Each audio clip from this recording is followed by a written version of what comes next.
Bueno, fíjense que nosotros entramos en la unidad 7, hemos visto todo lo que es microevolución hasta ahora.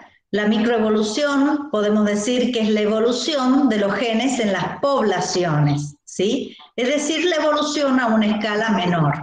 Ustedes saben que justamente la teoría de la evolución nace como un intento de responder de cómo se originan las especies, ¿sí? La propuesta esta de Darwin de conectar a todas las especies a través de una estructura en forma de árbol que conecta ancestros, especies ancestrales con especies descendientes, tiene como punto central justamente a las especies. Entonces, un punto central en la teoría de la evolución y en la biología es poder conceptualizar ¿qué es una especie?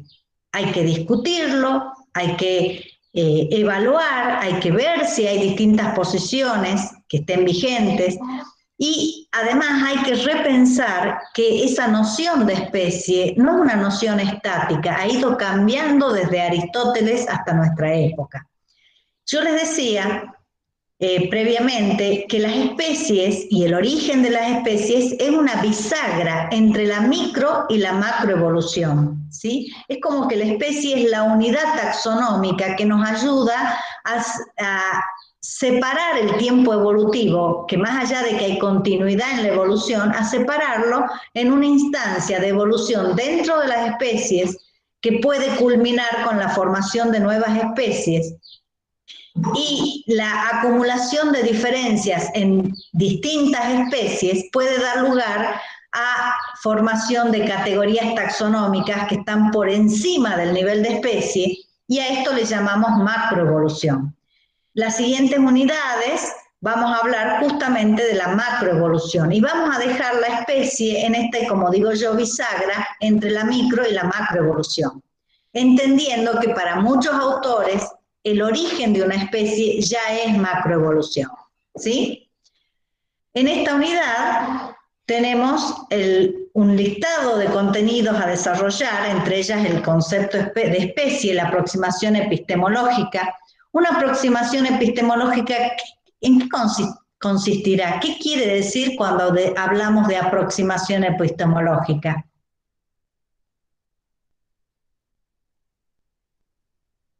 ¿Qué es la epistemología?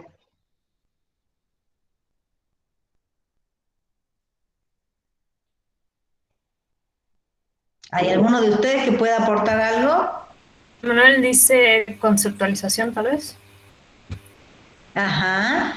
Bien, en realidad la epistemología es un área de la filosofía que se encarga de reflexionar cómo construimos nosotros nuestro conocimiento, ¿sí? Reflexionar acerca de lo que pensamos y a reflexionar justamente acerca de cómo generamos ciertos conceptos y qué influencia tiene además esos conceptos sobre otros conceptos, ¿sí? Otro de los contenidos que vamos a ver en esta unidad es la clasificación y la evolución. ¿Qué relación hay entre estos dos aspectos? La evolución como hecho. La evolución como hecho produce resultados, que son los seres vivos, que los clasificamos, ¿sí? Y también hay que tener en cuenta, y ya lo hemos ido viendo, que la evolución de distintos caracteres puede correr a un ritmo distinto. Lo hemos visto claramente cómo puede haber diferencias en la evolución de las moléculas y en la evolución de la morfología. Bueno, vamos a hablar un poquito de ese tema y finalmente vamos a hablar de los mecanismos por los cuales se forman nuevas especies, ¿sí? Hay mucho avance en este sentido. En los últimos 5 años ha habido un intenso trabajo dentro de distintos grupos aportando nuevas evidencias para el origen de las especies en un tiempo real, porque una de las observaciones críticas hacia la teoría de la evolución que hicieron algunos investigadores era que podíamos trabajar y entender el cambio de la frecuencia de los genes en las poblaciones, pero esto no garantizaba que explicase el origen de nuevas especies. ¿Sí? Bueno, hay mucho trabajo que ha demostrado que incluso en nuestro tiempo generacional hemos podido ver el origen de nuevas especies. Los creacionistas muchas veces critican la teoría de la evolución diciendo que todo muy lindo, pero nunca hemos visto surgir una nueva especie. Bueno, tengo que decirles que hay muchas evidencias, muchos casos del origen de nuevas especies. ¿Sí? Y dentro del origen de las especies hay dos puntos fundamentales que es el concepto de transformación, a esto lo llamamos anagénesis, ya lo vamos a hablar, y el concepto de ramificación o diferenciación, que es la cladogénesis. Todos estos contenidos vamos a abordarlos en dos clases. La primera clase vamos a desarrollar todo este conjunto de contenidos y en la siguiente clase vamos a trabajar con el origen de las especies. ¿Sí? Y dentro del origen de las especies, además de hablar de la transformación y de la ramificación, vamos a hablar de los mecanismos que generan el aislamiento reproductivo. Esto basado en uno de los conceptos de especie más utilizado, que es el concepto biológico de especie. ¿Sí? Con todo esto vamos a llegar a trabajar con las formas en las que se originan nuevas especies, qué factores están involucrados, cuáles son los mecanismos genéticos que pueden estar participando, el rol que tiene la distribución geográfica en la especiación, todo esto lo vamos a ver entonces en la siguiente clase. Bueno, con lo primero que empezaría yo es preguntándoles a ustedes si se han cuestionado qué es una especie. Todos hemos hecho materias taxonómicas, hemos trabajado con asignaturas sistemáticas que toman como eje la clasificación de los seres vivos y a través de esa clasificación el intento de reflejar una historia evolutiva, ¿no es así? ¿En alguna asignatura han cuestionado qué es una especie?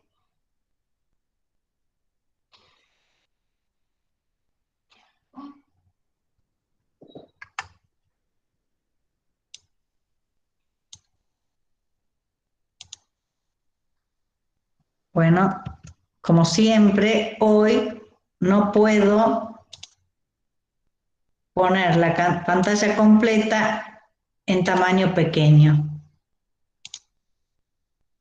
¿Es todo o nada? Quería verlos a ustedes, pero obviamente hoy no se puede. No me pregunten cuál es el motivo, ¿sí? Profe, Sí. no sé si sería cuestionar, pero por ejemplo, tengo entendido que el concepto de especie, dependiendo de la área de la biología en la que estamos tratando, cambia. Creo Ajá, a ver, que ¿me podrías dar un ejemplo de esa situación? por ejemplo, no sé, creo que especie reproductiva y después hay otro que tiene que ver con las homologías. Que la Ajá. ¿Y eso o en sea, qué lo algunos consideran, vieron? ¿En qué asignatura lo vieron? creo que fue introducción. Creo que Ajá. básicamente que algunos consideraban especies mientras se pudieran reproducir y en cambio otros tendrían otros parámetros para definir especies. Entonces la idea es que no hay un único concepto de especie, Sí. ¿sí? Eso ya es muy importante, porque muchas veces nosotros aceptamos el concepto de biológico y no lo cuestionamos. Aceptamos ese concepto biológico que centraliza en el aislamiento reproductivo la definición de las especies, ¿sí? Y no lo discutimos ni lo cuestionamos. Bueno, lo primero que hay que decir es que no hay un único concepto de especie, que no hay uniformidad en la reflexión acerca de lo que es una especie, eso lo vamos a discutir ahora. Y otra cosa más, es que hay un concepto que uno puede generar en la mente, pero también hay una aplicación práctica. Y a veces hay un divorcio entre lo que uno conceptualiza y lo que uno hace. ¿Está bien? Entonces vamos a trabajar con esa idea, pero lo principal que hay que pensar es que la denominación de las especies ha sido siempre, o ha tenido como siempre, el objetivo de clasificar. O sea, denominamos y definimos las especies porque tenemos un objetivo que es clasificarlas, ubicarlas. Esa clasificación tiene distinto objetivo. ¿Para qué clasificamos? Bueno, acá hay un señor que está intentando clasificar libros en una biblioteca. ¿Cómo podría clasificar este señor los libros? ¿Cómo lo harían ustedes? A ver, cada uno de ustedes, ¿cuál sería el criterio que utilizaría? ¿Eh?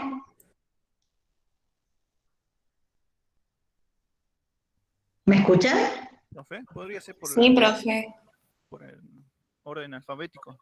Bueno, un orden alfabético. Eso sería muy importante porque a mí me permitiría recuperar rápidamente la información. Yo voy a este señor que es el bibliotecario y le digo, deme el libro de Darwin, y entonces rápidamente iría al estante o los estantes que tengan la D y podría encontrar rápidamente ese tomo, ¿no es así? ¿Habría alguna otra forma de clasificar? Por tema, área que trata, digamos, puede ser biología, matemática, física. Bien, también eso facilitaría la recuperación rápida. Si yo sé que busco un libro de evolución, por ejemplo, pero no tengo un nombre particular, entonces voy al bibliotecario y le digo, a ver, ¿qué libros de evolución me puede ofrecer? El bibliotecario se pararía frente al estante de los libros de evolución y me ofrecería los títulos que tiene disponible, ¿no es así? Y fíjense que Darwin a lo mejor estaría en la D mezclado con Dickens, ¿sí? Que escribió cuentos en una clasificación, y en la otra clasificación Darwin estaría con Mayr, por ejemplo. ¿No es así? Sí. ¿A algunos se les ocurre otra forma en la que ordenar los libros en esa biblioteca? Por ejemplo, si esa biblioteca no fuera la de la universidad, sino fuera la de su casa, ¿cómo les gustaría acomodar los libros? Por antigüedad, profe, puede ser. Bueno, por antigüedad. ¿Qué otro criterio seguirían? Por tamaño podría ser por un tema de estética. Por el tamaño, o sea, si uno busca la estética, probablemente pondríamos libros grandes en unos estantes, libros más pequeños en otros, ¿no es así? Es decir, que la clasificación, uno clasifica porque quiere algo, quiere un producto. Hay muchas necesidades diferentes. Una es facilitar la recuperación de la información, como cuando les dije que vamos a la biblioteca y le pedimos al bibliotecario un libro de evolución o le pedimos el libro de Darwin, y esa persona necesita recuperar rápidamente la información de dónde está guardado ese texto. ¿No es así? También puede la clasificación servirnos para hacer estudios comparativos. Entonces, si yo le digo, bueno, a la bibliotecaria, deme 3 libros de evolución, a lo mejor mi objetivo es ver en cuál de esos libros está mejor explicada el concepto de especie. ¿No les parece? Entonces, muy útil. Obviamente esto no lo voy a poder hacer si voy al bibliotecario que tiene a Darwin al lado de Dickens, o cerca de Dickens, porque Dickens no habla de la especie. Pero fíjense que hay distintas formas de clasificar de acuerdo a los distintos objetivos. Otro objetivo sería la comunicación. Fíjense que cuando uno habla de facilitar los estudios comparativos en evolución, eso es muy importante, ¿sí? De acuerdo, cuando yo hablo, por ejemplo, del hombre y hablo del chimpancé, rápidamente me ubico en el orden primates. Y eso ya a mí me permite decir, bueno, los dos son primates, entonces seguro que tienen un gran desarrollo del sistema visual, que las órbitas están en forma frontal, que son animales que tienen un pulgar oponible al menos en alguna de las extremidades, ya sean las superiores, las inferiores o en ambas. O sea, ya encuentro una serie de elementos en común y puedo empezar a pensar en cuáles son las diferencias. Así que en biología tanto la recuperación de la información como los estudios comparativos son muy importantes. Y lo último también es muy importante. Cuando ustedes, cuando yo les pregunto, ¿en qué les gustaría trabajar a ustedes? A cualquiera de ustedes, a ver, ¿qué me responderían? ¿En qué les gustaría trabajar?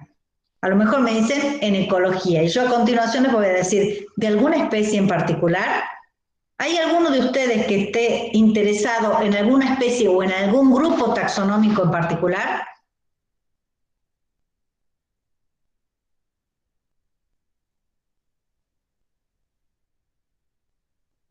¿No?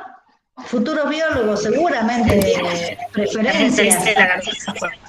Lo cual, de acuerdo. Se me cortó, María Luz.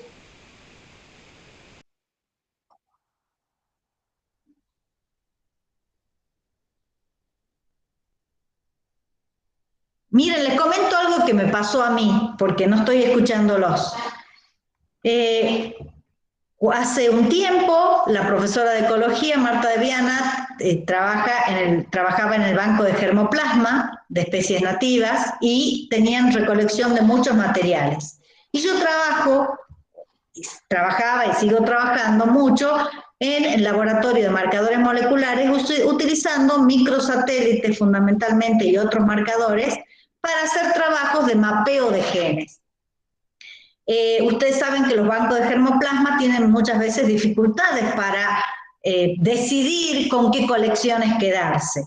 Entonces, en alguna de las charlas, ella me pasó un conjunto de materiales recolectados directamente de semillas germinadas, de cebil, de tomate árbol, de una serie de especies, ¿sí?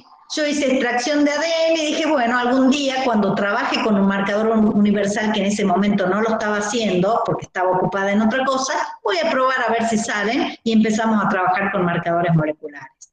Entre las especies que me había pasado, había una que se llama Sifomandra, ¿sí? Sifomandra es el chilto o tomate de árbol. Yo hice la extracción de ADN y quedó guardado ahí. Dije, bueno, cuando trabajé con AFLP, que pensaba hacerlo en los años siguientes, finalmente no lo hice por una cuestión de conveniencia, o cuando trabaje con ISSR, voy a probar qué pasa con estos materiales. Quedaron guardados los ADN ahí esperando a tener recursos para utilizar marcadores específicos.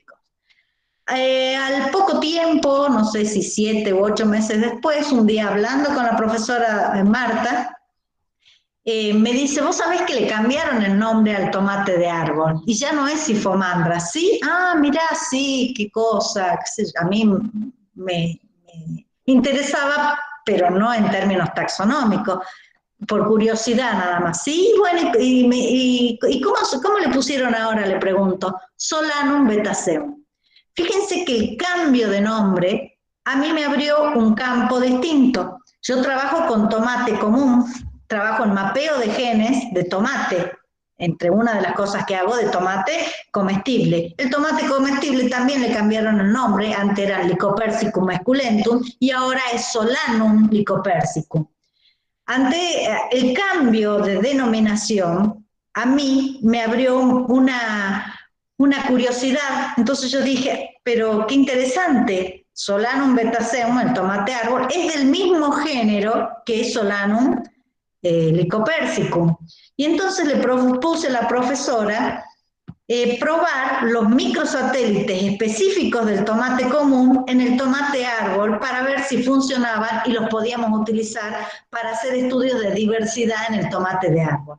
Bueno, lo hicimos. Hay una tesis de un estudiante que hizo justamente la evaluación de los marcadores de microsatélite del tomate común para el tomate árbol, que sirve, y ahora se está haciendo una tesis doctoral utilizando esa información. ¿A qué quiero llegar a esto? Fíjense qué importante que es poder comunicarse.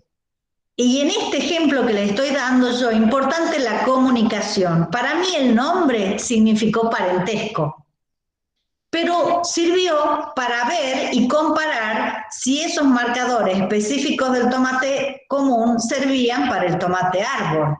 Y rápidamente Yo recuperé información. Dije, Solanum betasem, Solanum lycopersicum son del mismo género, deben tener un ancestro común reciente, es probable que estas secuencias estén conservadas. Miren todo lo que salió a partir de un nombre. ¿Se entiende? Bueno, cuando uno tiene objetivos, sí escucho, hay alguien que quiere hablar. Profe, Sí. en el chat estaban diciendo Vanessa Chocobar que está interesada por lagartijas, Marcia Villagrán en reptiles, y Estefanía Aramayo entre aves y reptiles. Bueno, fíjense que me están dando grupos. Ya cuando a mí me dicen aves, yo no me imagino un elefante, me imagino una especie que tiene alas, y si me hubiera dicho, me interesan los paseriformes, me hubiera imaginado un pajarito, ¿no es así? Fíjense que rápidamente yo recupero información que tengo almacenada en mi cerebro, ¿sí? Solo con haberme dicho aves o con que me digan lagartijas, yo hay un conjunto de información que puedo recuperar.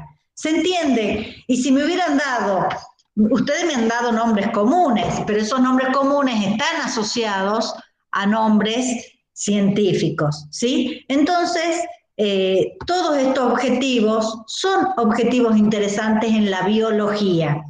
Y esos objetivos se pueden cumplir si uno aplica los métodos adecuados. En biología se utilizan métodos normativos. ¿Qué les parece que es un método normativo?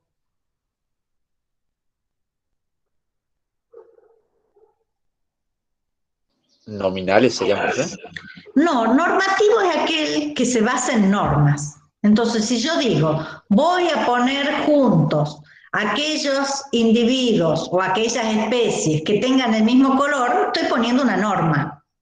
Todos los métodos, sean utilitarios, artificiales o naturales, generalmente tienen una norma, una o muchas. Va a depender cuáles sean esas reglas de clasificación, ¿sí?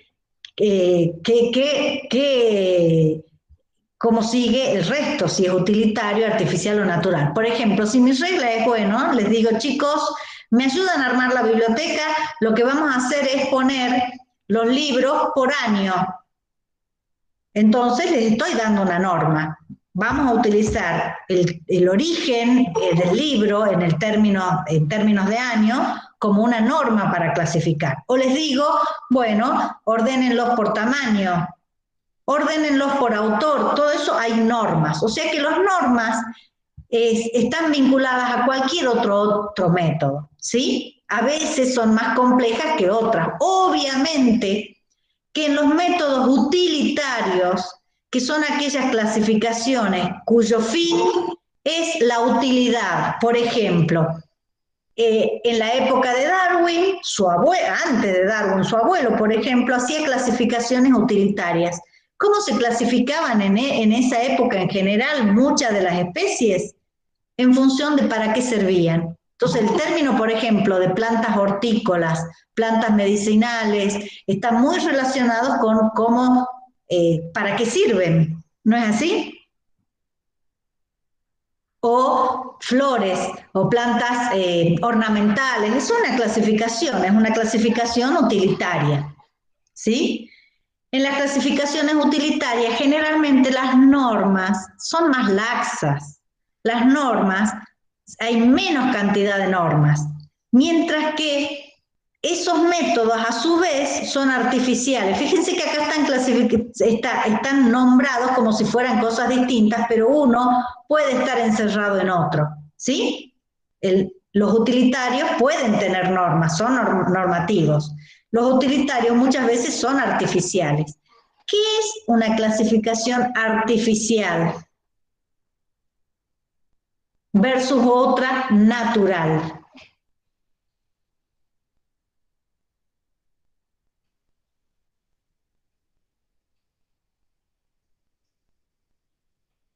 A ver, si yo les pregunto, la clasificación que hoy tenemos de los seres vivos que cambia todo el tiempo, ¿cambia porque cambian nuestros intereses de utilidades? ¿Cambia porque estamos clasificando de una forma que no representa una esencia, que no representa algo fundamental o cambia, porque estamos tratando de acercarnos a una explicación de las relaciones entre las especies. ¿Por qué todo el tiempo cambian las clasificaciones en biología? Algunos grupos cambian menos, otros cambian más, pero yo les acabo de contar, por ejemplo, el tomate cambió, por lo menos pasó por 4 nombres, y hoy tiene el nombre que le había puesto Linneo hace, Linneo hace 400 años. Entonces, ¿qué me dirían ustedes? No 400, pero casi 400. Que ahora, por ejemplo, se utiliza más los análisis moleculares. Ajá. ¿Y Es, por qué se utilizan los análisis moleculares? Una, por un lado, es por el avance de la tecnología y por otro lado también es por el hecho de que a veces antiguamente se usaban solo la morfología, pero eso también puede ser por presiones ambientales. Ajá. Bueno, nos vamos acercando un poquito. Se utilizan las moléculas porque se suponen que reflejan mejor una historia evolutiva. ¿Se acuerdan que hemos hablado en la clase, en la última clase, antes del parcial, del neutralismo y cómo los relojes moleculares y el cambio o la evolución de las moléculas pueden estar explicando el camino que siguió la evolución? ¿No es así? Entonces, fíjense que yo cambio de herramienta para clasificar porque sospecho que esa herramienta refleja mejor la historia de parentesco de los seres vivos. ¿No es así? Esto ocurre porque yo estoy buscando algo natural que justifique las agrupaciones. Cuando yo agrupo y digo estos organismos pertenecen a la misma familia, el hecho natural es el parentesco, es la relación ancestro-descendiente. Entonces, hoy las clasificaciones en biología intentan ser naturales, buscan reflejar la naturaleza de la relación entre esos objetos que llamamos especies, ¿sí? Pero no siempre fue así. Si yo considero que las especies no tienen ninguna relación entre ellas, cualquier clasificación que haga va a ser artificial. Podría ser utilitaria y entonces clasifico, por ejemplo, a las plantas de acuerdo a su uso, medicinales, hortícolas, florales. Las puedo clasificar también como lo hizo en algún momento un discípulo de Aristóteles, Teofrasto, que clasificó a las plantas en hierbas, arbustos y árboles, que tenía que ver con su forma. ¿No es así? Bueno, esas clasificaciones antes de Darwin eran artificiales. ¿Por qué? Porque las agrupaciones que se hacían no reflejaban ninguna relación entre esos objetos que llamamos especies. La única relación era el parecido aparente de ese hecho de creación de la naturaleza por una entidad superior, ¿sí? Entonces, antes de Darwin, la clasificación era artificial, ¿sí?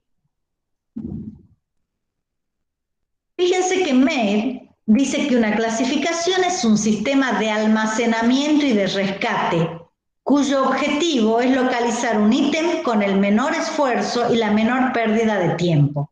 ¿Saben quién es Meir? ¿Quién es Meir? Ernst Mayr. Meir es uno de los biólogos evolucionistas más destacados. Él es, podríamos decir, el que formalizó el concepto de especie biológico, ¿sí? El concepto biológico de especie, mejor dicho. Bueno, fíjense que él está justamente trabajando en esta idea general de que la clasificación es un sistema para almacenar información y rescatarla con facilidad, ¿sí? Y en el caso de la biología, la clasificación que haga eso, que permita almacenar y rescatar, la información que queremos rescatar es la información de las relaciones ancestro-descendiente, del parecido por una ancestría común, de la diferencia por la evolución posterior. ¿Se entiende? Es eso lo que queremos, almacenar y rescatar. Bueno, tengo acá las definiciones de taxonomía y sistemática, pero no me voy a detener.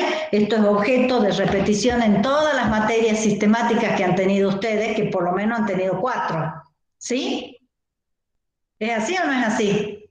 Han tenido o van a tener en su conjunto por lo menos 4 asignaturas de clasificación. ¿Cuáles son esas asignaturas? Por lo menos digo, ¿no? ¿Qué asignaturas ven sistemática? Plantas, metaforios. Diversidades. Las diversidades. ¿Cuántas diver tienen? Diver 1, diver... ¿Cuántas tienen? 4. 4. Sin embargo, hay asignaturas como microbiología Mariel que dice también 4. tienen sistemática y taxonomía, ¿no es así?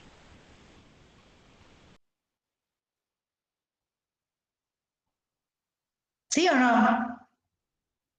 En micro, aunque no se llama diver, ven bastante de diver ahí, ¿sí o no? Y fíjense, no sé si tienen, ya no recuerdo bien, una asignatura que se llama suelos, clima y suelos. No, profesa, ya no. Ya no, bueno, pero probablemente esos contenidos los vean en alguna de las asignaturas, aunque sea parcialmente. Bueno, ahí también pueden hacer sistemática de suelos, cómo se clasifican los suelos, ¿sí? Bueno, o sea que la clasificación tiene, ya hemos visto los objetivos, y en biología tiene un objetivo central. Nosotros queremos reconstruir la historia evolutiva, queremos que nuestra clasificación refleje las relaciones ancestro-descendiente entre los seres vivos, ¿sí? Así que yo no voy a leer esto porque no tengo tiempo, pero seguramente ustedes lo han estado mirando mientras yo hablaba, de cuál es la diferencia entre taxonomía y la sistemática, ¿sí?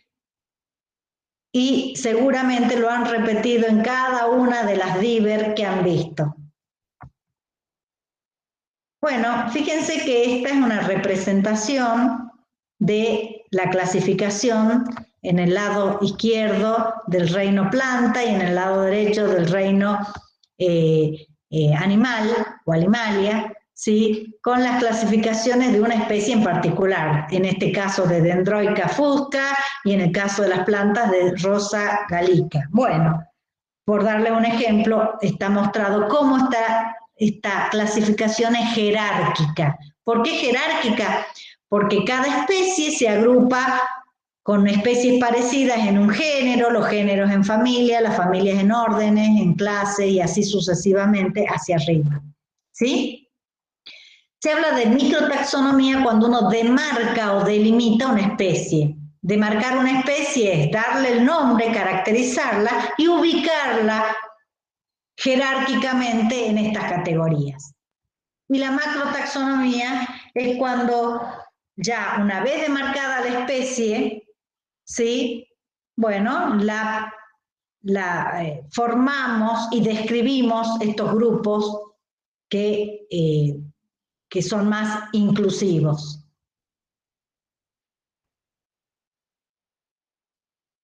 Bueno, como siempre, la historia está muy presente en la biología y sabemos que Aristóteles fue uno de los pioneros en el desarrollo de nuestra disciplina. Y Aristóteles, ya hemos visto qué noción tenía acerca de la vida. ¿Qué pensaba él que eran las especies? Ya esto lo hemos hablado antes. ¿Qué relación pensaba que existían entre las especies? Esto lo hemos hablado. Una jerárquica puede ser, profe, como de perfección.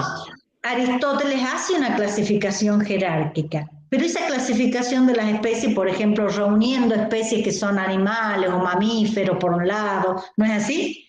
¿Esa clasificación es natural o es artificial? ¿Qué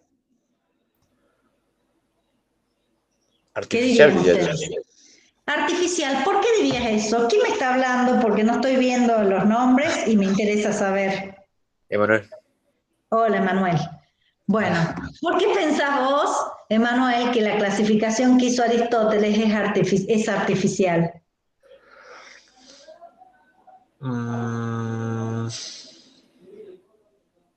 Porque no es específica, es bastante general, Ujú. y porque, a ver, el conocimiento depende de la cantidad de herramientas que se poseen para realizar, por así decir, como que una clasificación dentro de todo aceptable, creíble.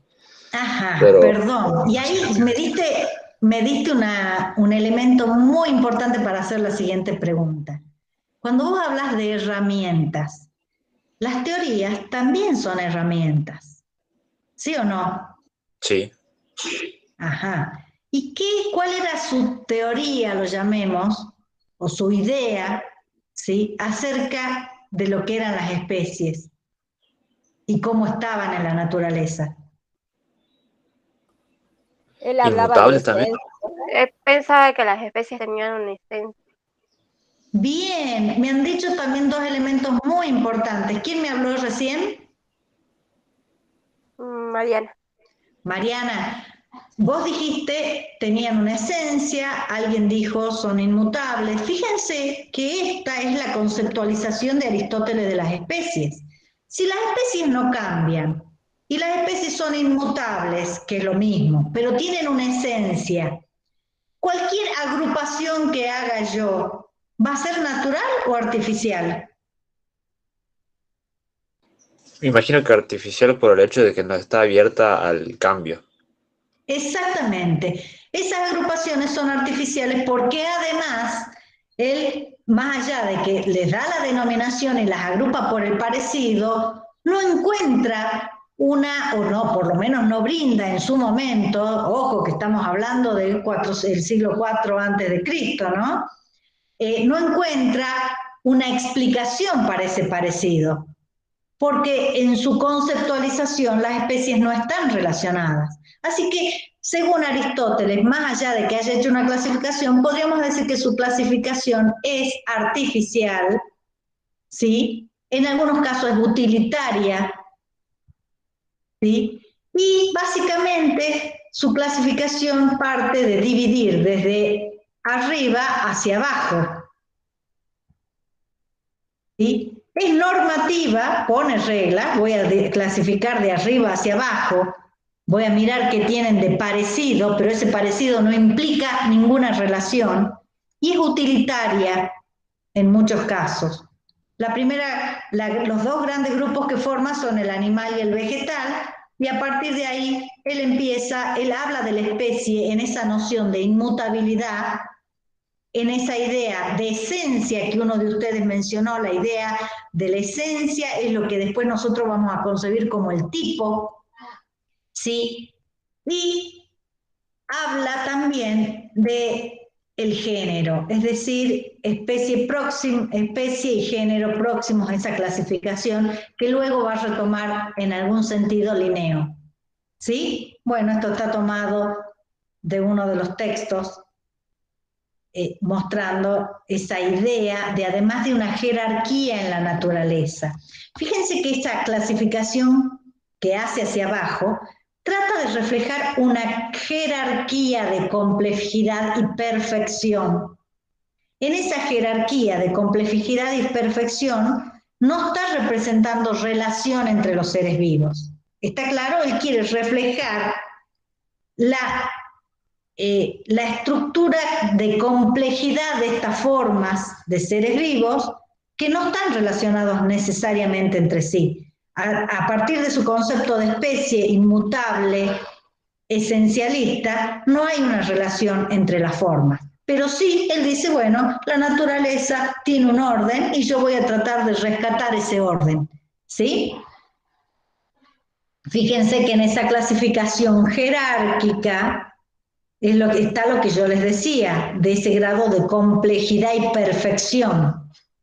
¿Sí? Bueno, fíjense que lo que dice Aristóteles es, las cosas naturales son aquellas que se mueven constantemente hacia un objetivo determinado, en virtud de un principio inherente en ellas mismas. Y el desarrollo final que resulta de cualquiera de esos principios no es idéntico para dos especies cualquiera. Ahí está marcando la esencia. Pero tampoco es un resultado aleatorio, es decir, hay una finalidad. En cada una hay siempre una tendencia hacia un resultado idéntico si nada interfiere con el proceso. Esto que está escrito acá está reflejando la idea de que las especies, ¿sí? Cada especie así tiene una esencia, esa esencia la define, y los elementos que contribuyen a formar la especie, los individuos, se apartan de esa esencia porque probablemente haya alteraciones durante su desarrollo. ¿Está? Ese es el único cambio posible del elemento real hacia el elemento ideal, que es la perfección y la esencia. ¿Sí? ¿Me van a disculpar un segundito? Y ya continúo con la clase.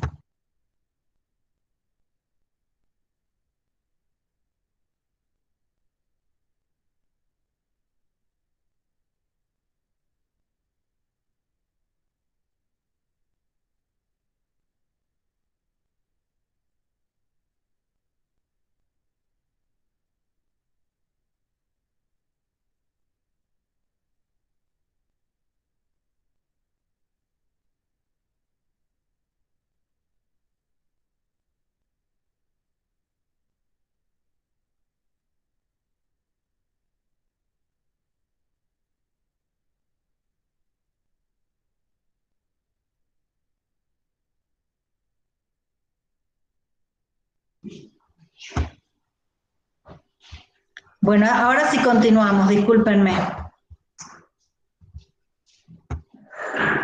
Bueno, fíjense que todos nosotros somos conscientes de la clasificación que propone Linneo. De hecho, la utilizamos, a pesar de que él tenía una concepción distinta a la actual.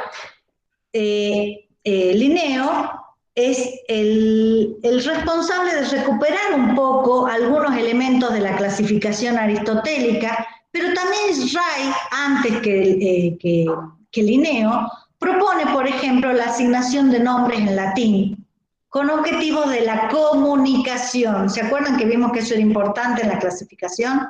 Bueno, Ray es el primero que empieza a hablar de la importancia de asignar nombres que sean universalmente utilizados, independientemente del idioma con el que nos expresemos. Y de ahí viene el uso del latín. Hemos visto que Linneo, ya lo hemos mencionado, ¿sí?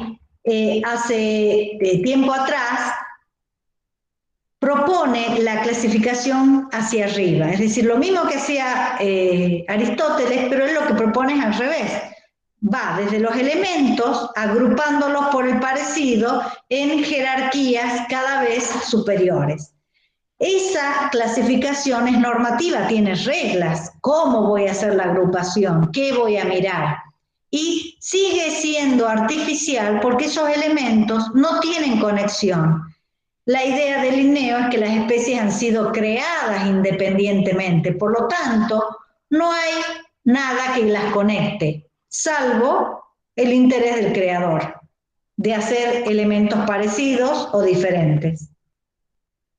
Esa idea de Linneo es lo que hoy conocemos como el concepto tipológico o esencialista, que toma de Aristóteles esa idea de que hay una esencia para cada especie, que la podemos definir como el tipo. Ustedes saben que, por ejemplo, en los herbarios, en los museos, está descrito el individuo tipo que caracteriza a una especie, ¿no es así? Ese tipo es el patrón con el que se van a comparar a todos los otros individuos. ¿Sí? En esta noción entra lo que se conoce como realismo. El realismo es una perspectiva filosófica que plantea que las entidades tienen existencia real.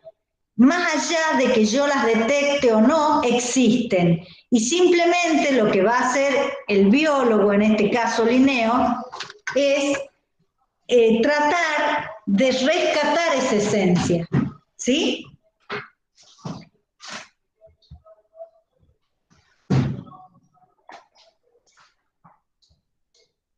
Fíjense que el trabajo de Linneo queda reflejado en su publicación del Sistema Natura, donde queda claramente plasmada esta idea de que las especies, cada especie es un ente real, existe porque ha sido creado, y esa creación no cambia.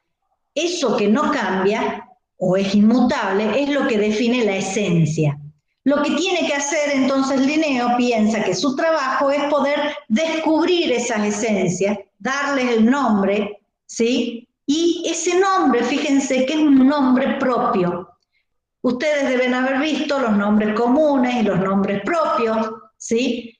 Cuando yo digo perro es un nombre común, pero cuando digo, bueno, canis, no me acuerdo cómo es la especie del perro, doméstico creo que es, ¿sí? Estoy dándole un nombre propio. Bueno, el nombre propio, que es el nombre científico de la especie, me está indicando que hay una esencia atrás. Y nosotros hemos heredado esa clasificación, ese sistema de clasificación. Seguimos trabajando muchas veces con el concepto tipológico de especie. Cuando ustedes toman una clave dicotómica, ¿qué hacen? A ver, ¿quién me cuenta cómo utilizan una clave?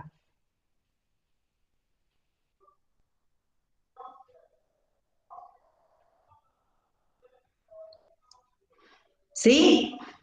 ¿Nunca han usado una clave para clasificar?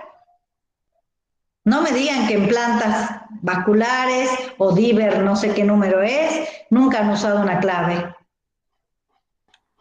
En el caso de las claves, la presencia o ausencia de una característica y así se lo va separando en distintos grupos. Exactamente, de alguna forma estamos tratando de reunir esos elementos que definen la esencia. ¿No es así? Cuando yo digo, tiene flor de tal forma, ovario súpero, estoy poniendo elementos que marcan la esencia, que son típicos, ¿no es así? Entonces, hemos heredado el sistema de clasificación esencialista para aplicarlo a una noción donde las especies no tienen una esencia necesariamente, ya lo discutiremos, pero más allá de que tengan o no una esencia, están interconectadas por la evolución. ¿Sí? Entonces, en ese concepto tipológico de especie, las especies están separadas claramente por discontinuidades. ¿Tiene o no tiene? ¿Es o no es? ¿Es así o asá? ¿Está? Bueno. ¿Hay alguien que tiene el micrófono? Sí, Javi tiene. Abierto, a ver si lo pueden cerrar un segundito. Ahí lo silencié, no se preocupe, profe. Bueno, entonces fíjense que cada especie, en esta noción, si hay un tipo, es constante en el espacio y en el tiempo. ¿Sí? Y hay una variación dentro de la especie que ya hemos discutido cuando hemos hablado de variabilidad. ¿Cómo se concebía la variación antes de Darwin? Acá dice que es muy limitada, porque justamente estamos prestando atención al tipo. Pero además de limitada, ¿cómo es esa variación? ¿Qué refleja?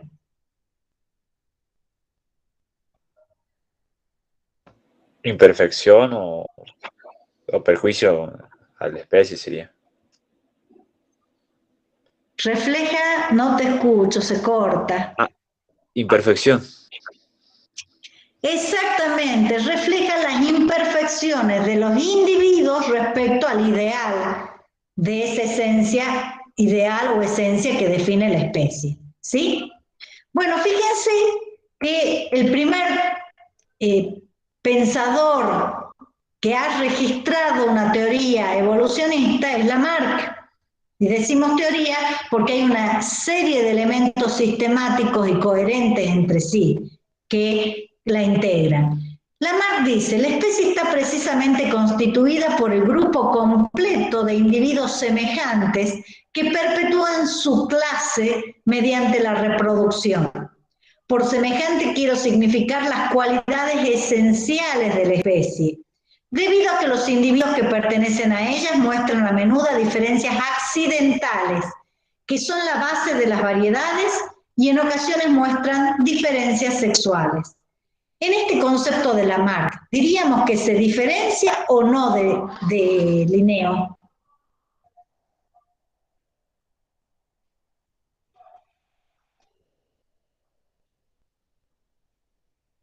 ¿Qué opinan ustedes?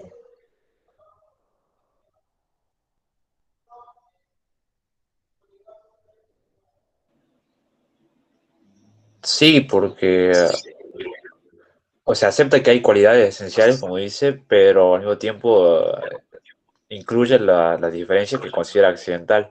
Lo que no entiendo son las diferencias sexuales, profe. ¿Qué es eso? Diferencias sexuales hace referencia a las diferencias cuando uno define una especie, los individuos, por ejemplo, del sexo masculino son diferentes a los femeninos.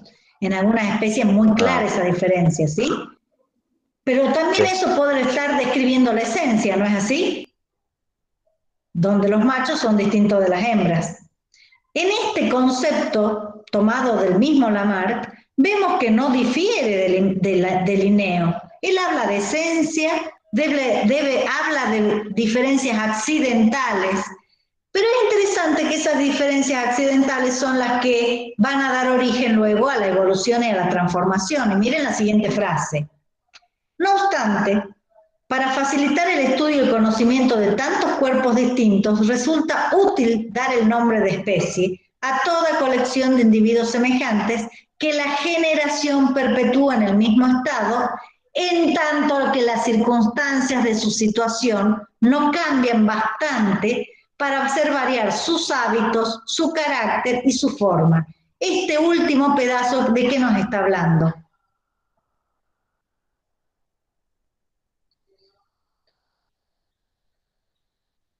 De la transformación. Exactamente, entonces, las especies tienen su esencia, en tanto no haya algo que les haga variar hábitos, carácter y forma que son parte de la esencia. ¿Sí? Bueno, si seguimos avanzando llegamos a Darwin y se nos presenta un conflicto. Si lo natural es la variación y tenemos un concepto poblacional y las especies no están fijas sino que van cambiando, entonces la pregunta es, ¿hay una esencia que define a las especies? ¿Son entidades inmutables? No, hablamos de evolución, pero la pregunta es, ¿las especies existen o son a lo mejor una necesidad mía de clasificar algo momentáneamente y poder comunicarme? Bueno, fíjense que cuando se introduce el pensamiento poblacional, puede haber a una suerte de realismo, una suerte de esencialismo, y ya vamos a ver de qué tipo. Miren lo que dice Sober. Sober dice, más que mirar a una realidad que subraya o destaca la diversidad, es decir, la variabilidad dentro de una especie, el pensamiento poblacional postula una realidad sustentada por la diversidad. Lo real es la variación. ¿Sí? Invierte la idea, fíjense, el pensamiento poblacional, la realidad es que hay variabilidad, no que dentro de la realidad hay algo de variabilidad. La variabilidad misma es la realidad. ¿Sí? Teniendo en cuenta la noción de evolución, surgen dos criterios que son importantes para la clasificación y para obtener una clasificación natural. Fíjense que la teoría de la evolución provee un marco conceptual que brinda elementos naturales para una clasificación. Por lo tanto, no tiene sentido hacer clasificaciones artificiales si tenemos algo, ¿sí?, natural que nos permita a establecer esas jerarquías o esas clasificaciones. ¿Qué es ese algo? La genealogía, la relación ancestro-descendiente, la ascendencia común, ¿sí? Entonces eso tiene que ser un criterio. Y ese criterio de ascendencia común puede verse reflejado en el parecido. Mientras más próximos están los antecesores comunes, más parecidos debieran ser los seres vivos. El problema es que las similitudes, hay distintos tipos de similitudes y no todas las similitudes evidencian parentesco. La pregunta aquí es, ¿puede haber una similitud morfológica que no implique parentesco?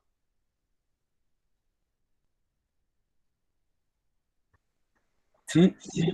A ver. Por ejemplo, hay una ¿cómo se llama esto? Era una convergencia, por ejemplo, entre distintos mamíferos que hay en América, con similitudes con los lemures, más que nada, o con otras especies de Madagascar y Australia, también con bueno, entonces, por ejemplo, a ver, yo voy a reformular tu idea porque me parece que hay ahí algún pequeño errorcito. Hay muchos mamíferos placentarios que tienen su forma convergente en mamíferos marsupiales, y esto tiene que ver con su modo de vida, ¿no es así? Claro, eso, y también en otro caso hay con los lemures, por ejemplo. El opossum rayado, o sea, opossum rayado es un tipo de zarigüeya. Ajá. Y el aye-aye es un lemur, y tiene similitudes en las extremidades de los dedos, por ejemplo. Tiene un dedo largo. Ahora te entiendo a qué te referías con los lemures. Son dos grupos totalmente distintos que tienen similitudes porque tienen hábitos parecidos. Son nocturnos, son omnívoros, ¿sí? Fíjense que hay distintos tipos de similitudes. Las similitudes que reflejan la genealogía son las que llamamos homologías, ¿sí? Mientras que hay otras similitudes, justo lo mencionaste vos, como las que se deben a convergencia. ¿Y cuál es el factor responsable de las convergencias? ¿Cuál es la causa de que organismos distintos, como la zarigüeya y algunos lemures, tengan aspectos morfológicos similares? Presiones del ambiente, adaptaciones, profe. Exactamente, la selección natural es una causa de la similitud, pero es una similitud que puede confundirnos en la relación ancestro-descendiente. ¿No es así? Cuando hay organismos que tienen todos tenemos un origen común, pero está lejano, pero se desenvuelven en medios similares, es probable que la evolución converja hacia formas similares. Entonces se suele usar también la idea de paralelismo. Son vías paralelas de evolución, cuya causa son semejantes presiones selectivas, ¿sí? Por ejemplo, en muchos peces hay una evolución paralela hacia formas muy similares, por ejemplo, en este caso, en el desarrollo de espinas en estos peces, que tienen que ver con sus ambientes y no implica que esas espinas provengan del ancestro en común de ambos, ¿sí? Hay otros ejemplos, en este caso la reversión, es decir, si luego de que la evolución ha tomado una vía, por algún motivo hay una reversión, ustedes saben que hoy sabemos cómo puede ocurrir eso a través de la activación de genes reguladores, es probable que aparezcan caracteres que habían desaparecido y entonces haya una un paralelismo en las formas que readquieren esas características, ¿sí? Así que a veces la similitud puede ser un motivo de confusión en nuestro intento de clasificar reflejando las relaciones de parentesco. Así es que se han establecido distintas escuelas de clasificación. Voy a pasarlo rápido porque esto seguramente lo han visto en alguna asignatura específica sistemática, ¿sí? Lo han visto seguramente en las DIVER, que hay distintas escuelas de clasificación. Cuéntenme, sus profesores de DIVER, ¿les han explicitado qué escuela de clasificación siguen?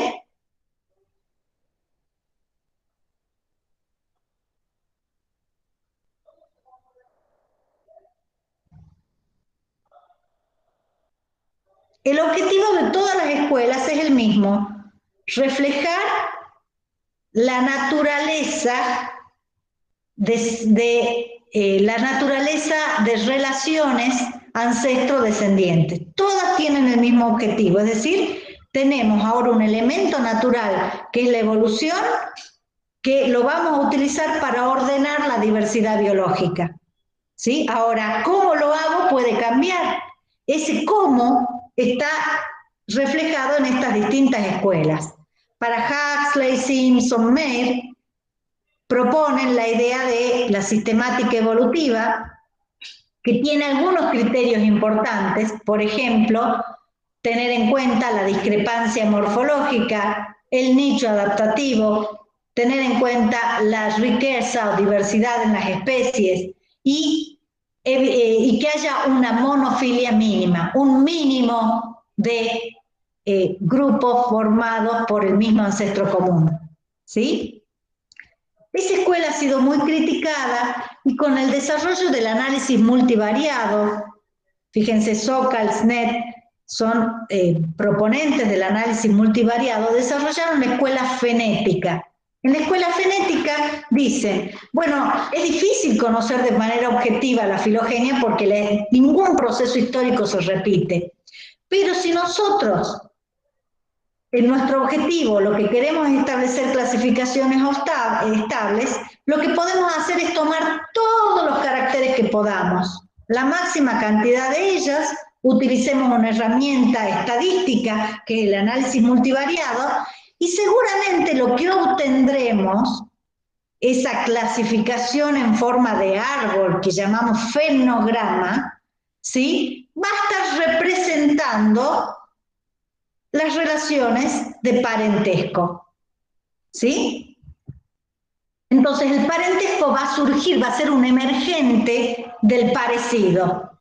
Para obtenerlo voy a trabajar con el máximo número de caracteres sin preocuparme en ver si hay una relación evolutiva entre los caracteres, pero el resultado emergente va a ser una clasificación que refleje la evolución. Ese es el principio de la fenética o taxonomía numérica, ¿sí? La fenética ha aportado una metodología para trabajo muy importante, pero se cuestionan, por ejemplo, el uso de cualquier carácter. Y ahí es donde surge la sistemática filogenética o el cladismo, ¿sí? Propuesto por Henning, que dice, no vamos a usar todos los caracteres, vamos a usar solamente aquellos caracteres que nos garanticen la relación de parentesco.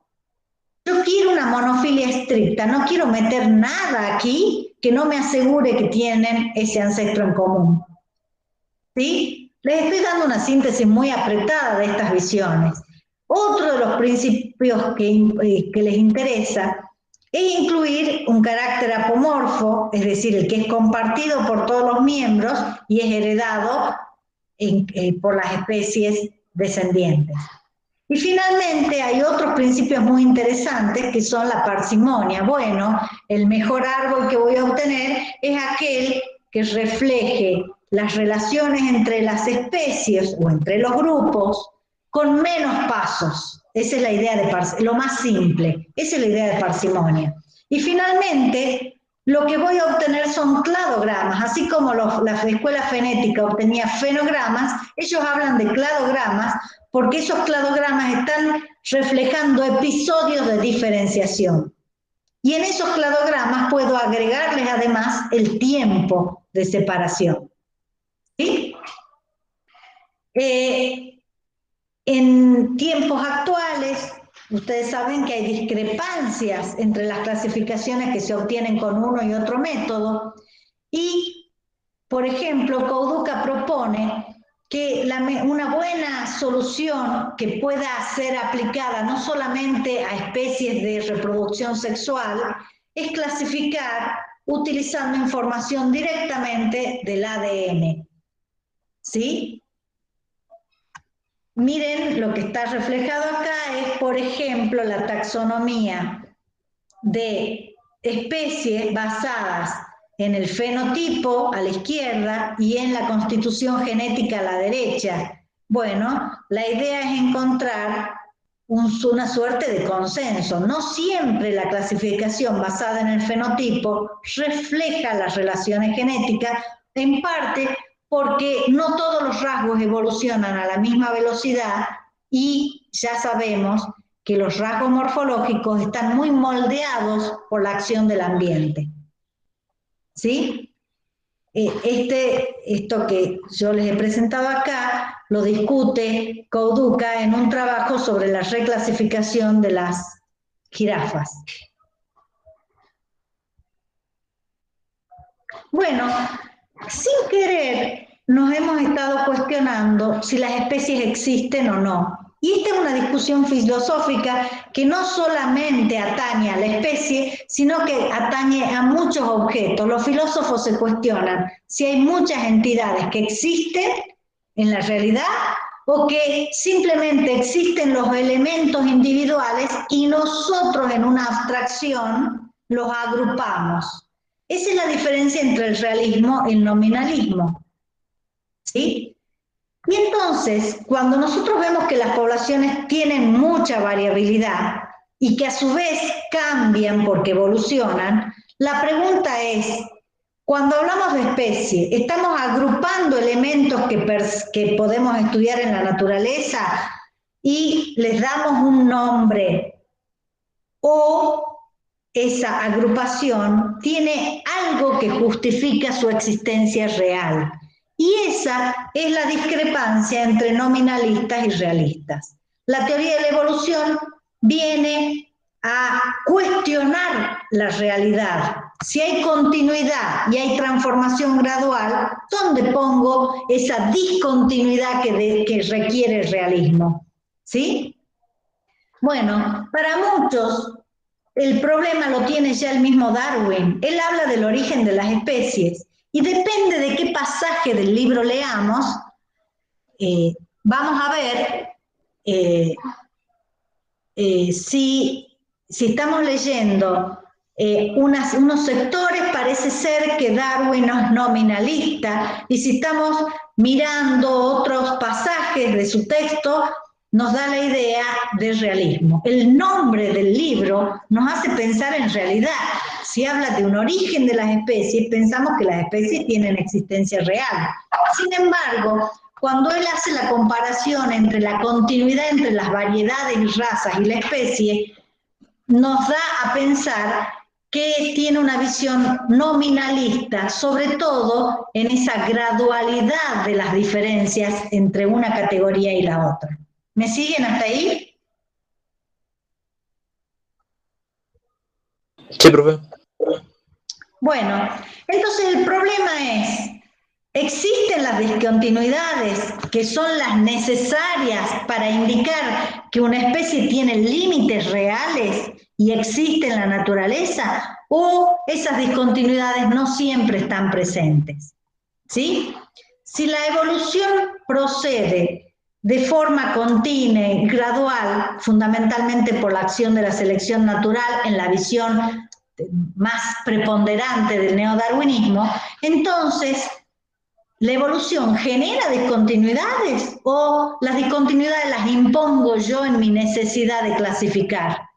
Ahí radica la diferencia entre realismo y nominalismo. ¿Sí? Entonces, fíjense estos pasajes. ¿Quién quiere leer? Así yo descanso un ratito. Me voy a silenciar por un ratito y los escucho a ustedes.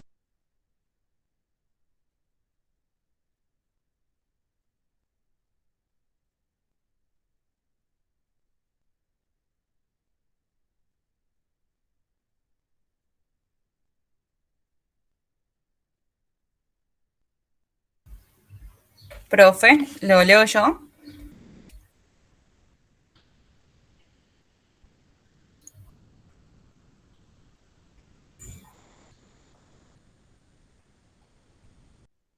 Me silencié, perdón. Sí, por favor, lee. Bueno. La única distinción entre las especies y las variedades bien marcadas es que las últimas se sabe o se cree que están unidas en la actualidad por grandes intermedias, mientras que las especies lo estuvieron. Tendremos que tratar a las especies de la misma manera que aquellos naturalistas tratan a los géneros cuando admiten que los géneros son combinaciones meramente artificiales hechas porque así conviene. Quizás no es esta una perspectiva consoladora, pero cuando menos nos libertaremos de ese buscar en vano la esencia, ni descubierta ni posible de descubrir del término especie.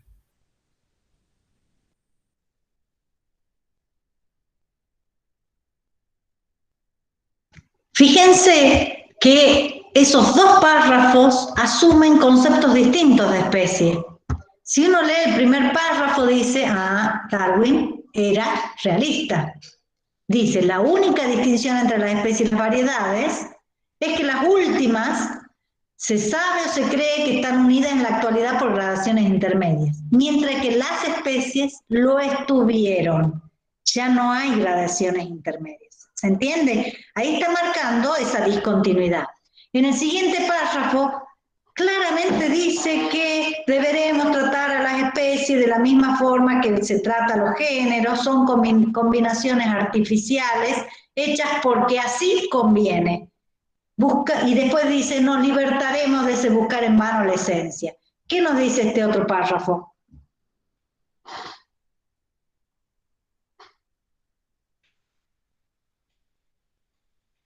Nos dice que Darwin es nominalista según esta siguiente visión. Hoy los distintos investigadores, historiadores de la ciencia, los biólogos, siguen discutiendo si Darwin era nominalista o era realista. ¿Sí?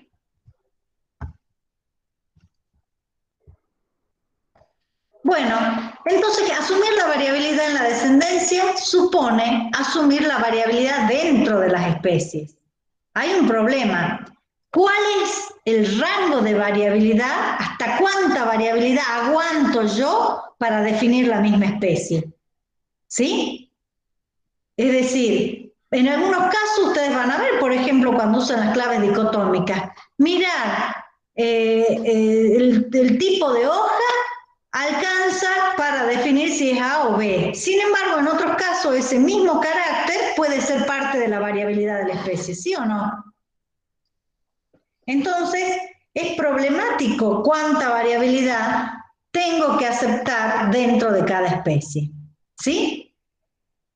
Bueno, entonces tenemos un problema aquí. ¿La especie tiene existencia real?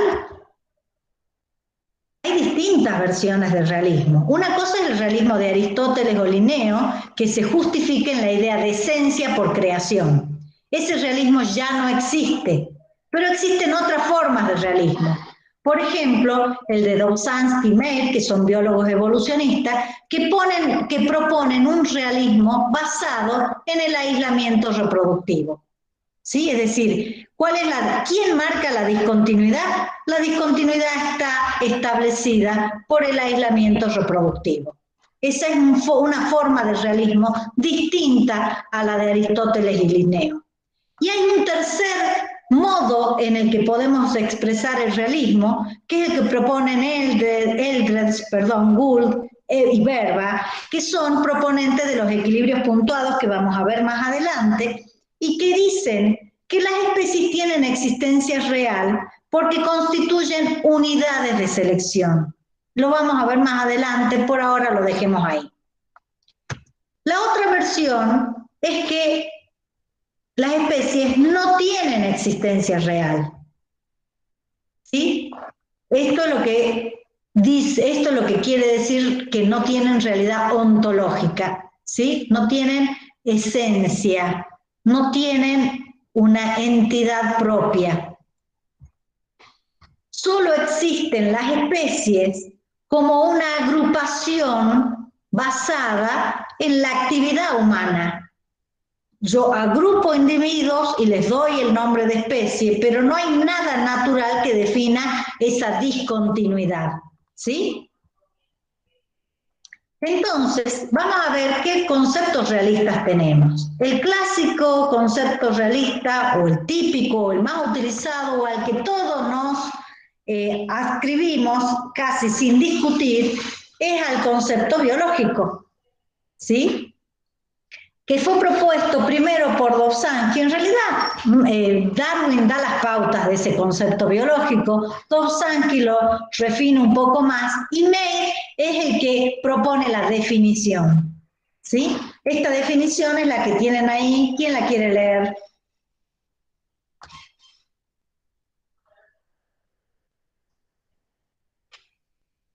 Seguro que todos la conocen, pero me gustaría que alguno de ustedes la lea.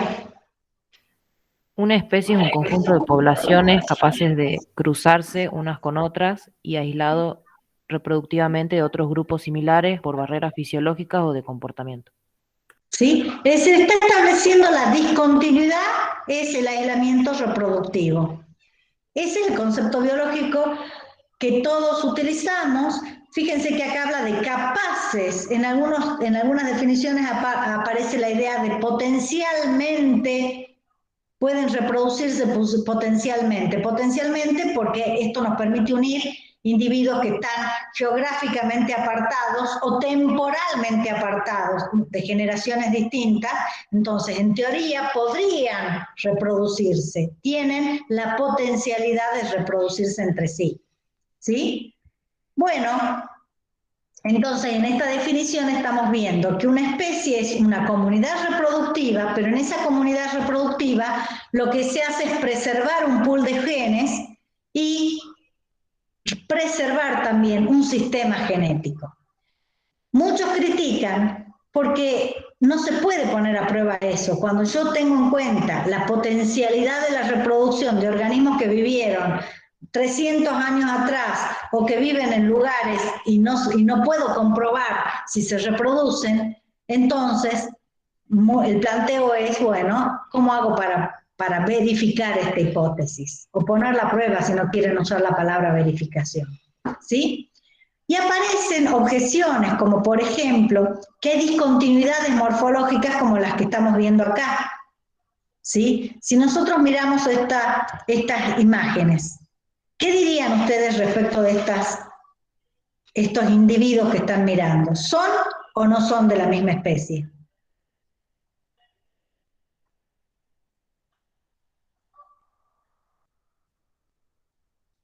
A simple vista,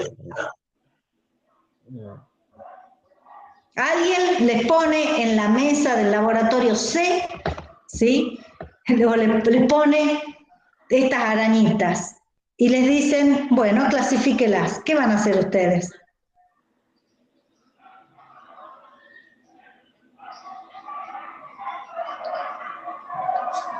Intuitivamente, ¿qué harían? Y la separaríamos por color. La separarían por la morfología, el tamaño, hay varias cositas que difieren, y dirían que son igual o distintas especies.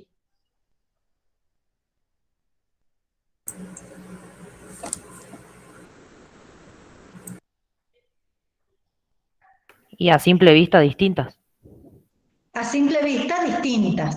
Sin embargo, son todas de la misma especie. Y esa variabilidad que yo veo, que para otro organismo a lo mejor hubiera servido para delimitar especies y mirar ese rango de diferencias, en este caso no alcanza porque hay evidencias de que pueden reproducirse entre ellas. ¿Sí?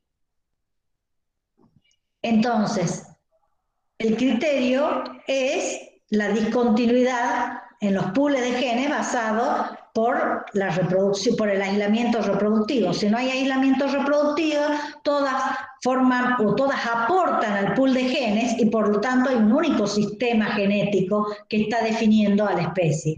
¿Sí? Hay otras objeciones. Por ejemplo, hay organismos, ahí tenemos organismos diferentes que son de la misma especie, pero también tenemos organismos muy parecidos que son de diferentes especies. Acá en estas fotografías parecen bien diferentes, pero para muchos hay muy pocas diferencias entre estos pasers. Las diferencias están, por ejemplo, en el patrón de canto. Si yo no los escucho cantar, podría clasificarlos como de la misma especie. ¿Sí? Entonces, profe, sí, esos passer son muy diferentes igualmente a simple vista, porque en las aves el patrón de color es diferente.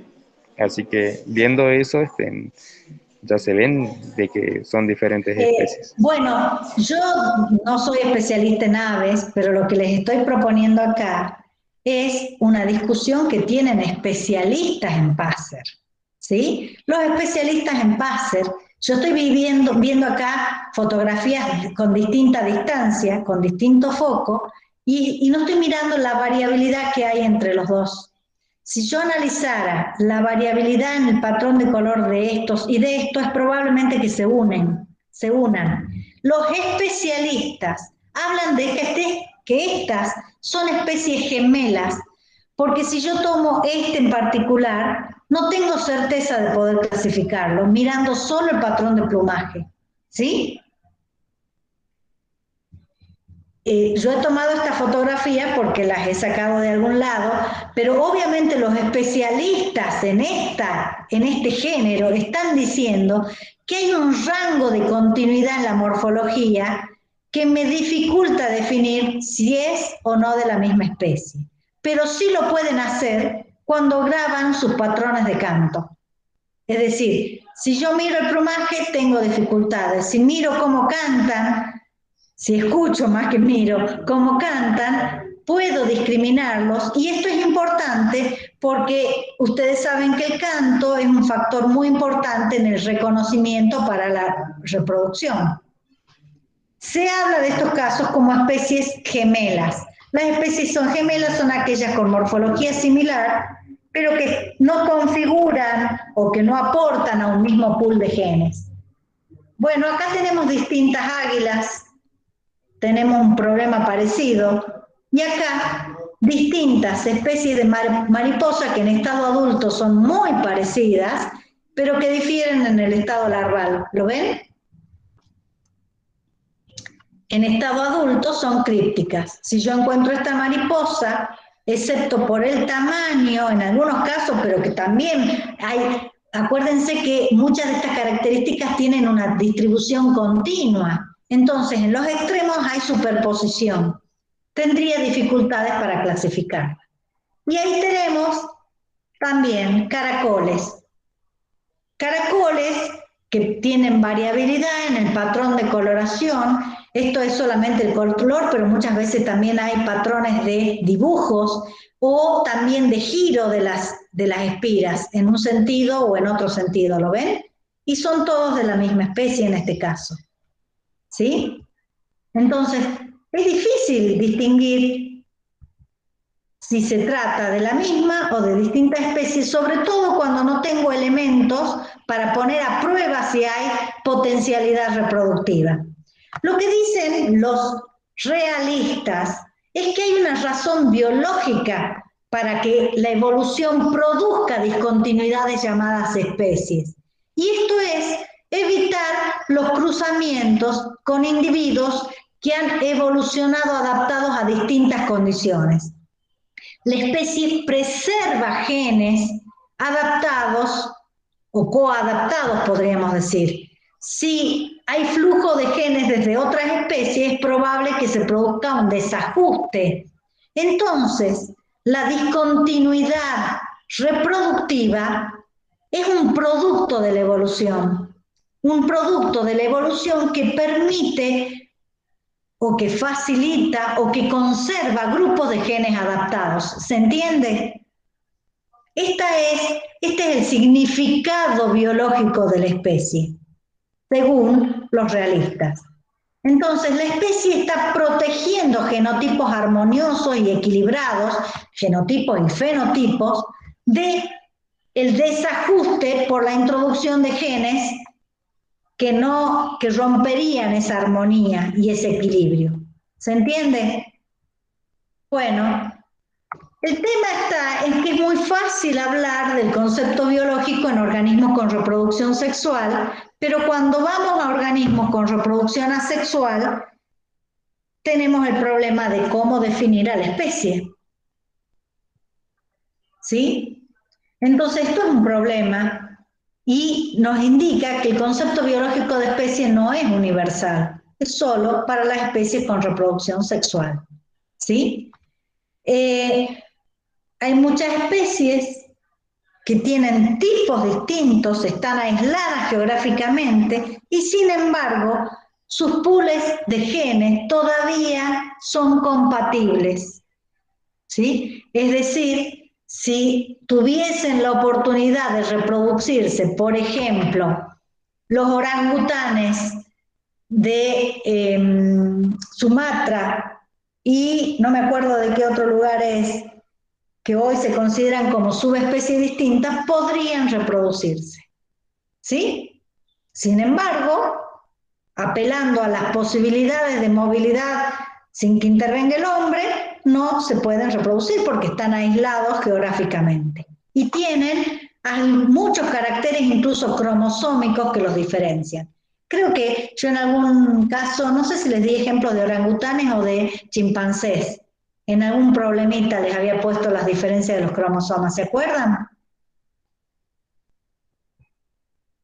Bueno, en este caso no son los orangutanes de Sumatra y de, no recuerdo si es Sumatra y Borneo, de dos lugares diferentes, pero en este caso se trata también de los gorilas.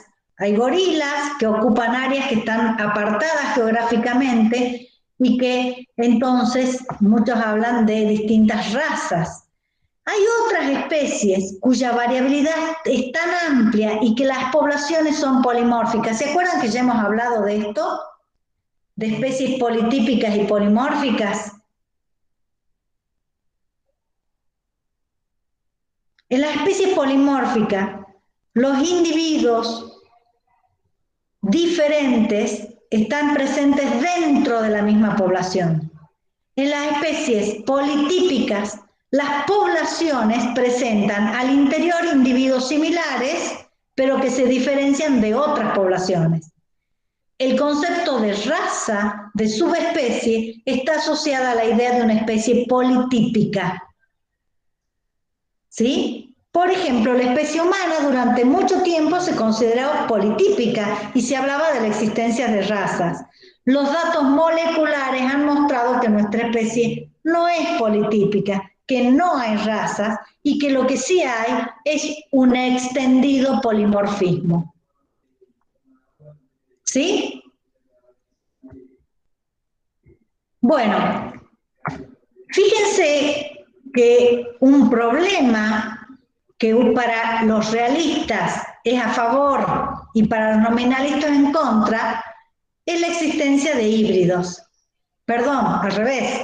Para los realistas, la existencia de híbridos es una incomodidad, porque nos muestra que el aislamiento reproductivo no es tal. ¿Sí? Para los nominalistas, la existencia de híbridos es una demostración que ni siquiera el aislamiento reproductivo marca discontinuidades reales. ¿Sí?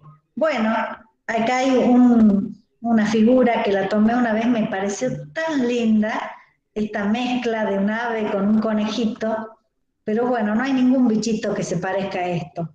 Es solo producto de la creatividad humana y de la tecnología. Pero sí hay híbridos reales, por ejemplo, de estas cornejas. Estos híbridos, ustedes saben que un concepto de híbrido es el de la esterilidad en la primera o siguientes generaciones, o la esterilidad, en la retrocruza.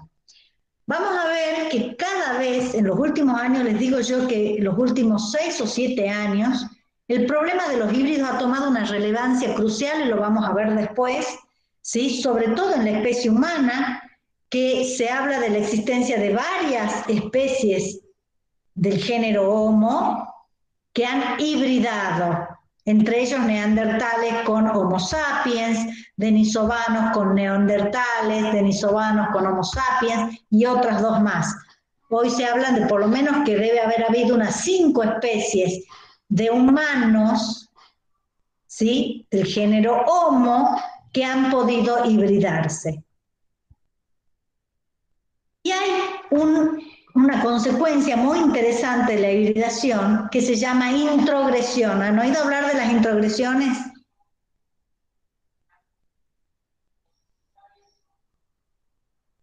No, profe. Bueno, a mí me interesa particularmente porque yo he trabajado en eso. Ustedes saben que en la mejora genética muchas veces se usan especies silvestres para incorporar variabilidad.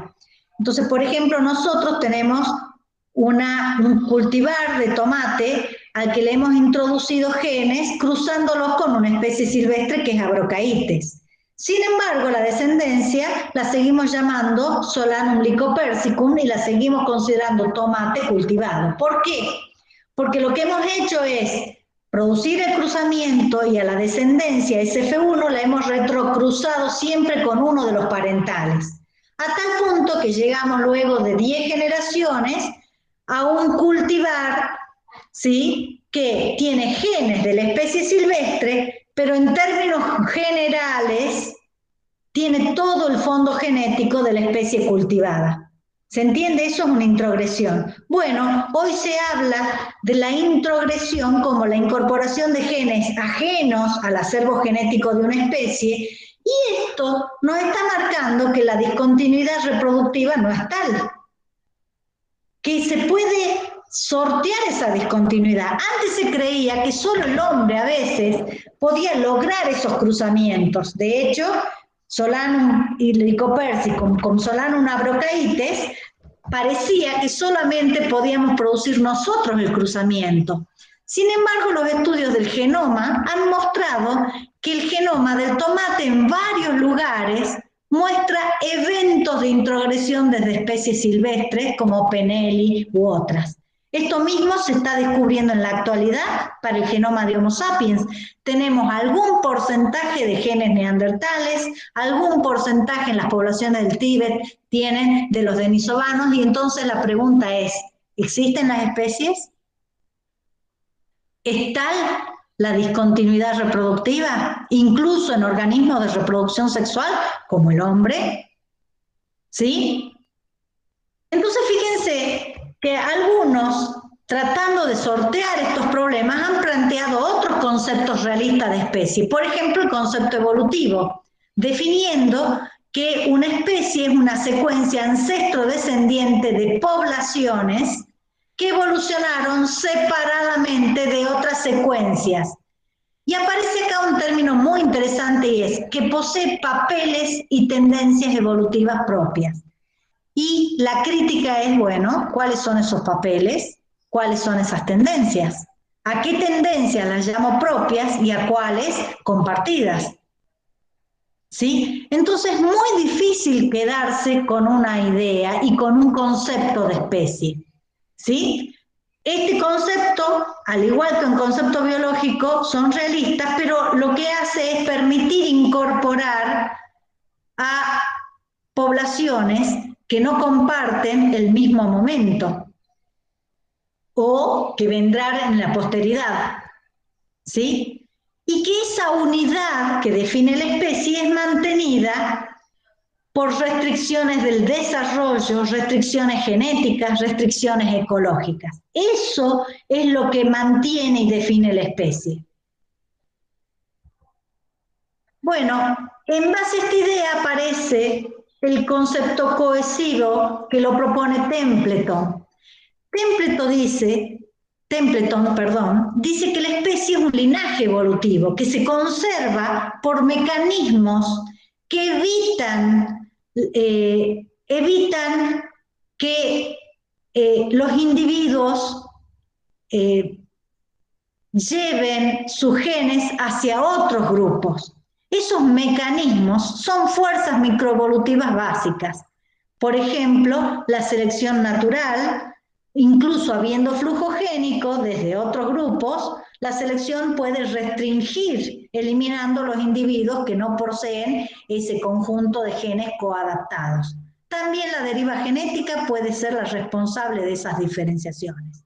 Esa idea de cohesión es interesantísima porque pone el énfasis en que las fuerzas evolutivas operan formando grupos que aumentan la probabilidad de reproducirse entre ellos y que es una consecuencia indirecta del aislamiento. La evolución procede generando cohesión. Y si hay varios grupos, cada uno con sus propias fuerzas cohesivas, indirectamente aparece el aislamiento. ¿Se entiende?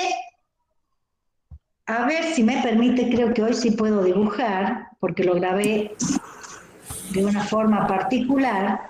Fíjense que lo que yo estoy diciendo es que, a ver, lo estoy diciendo lo siguiente.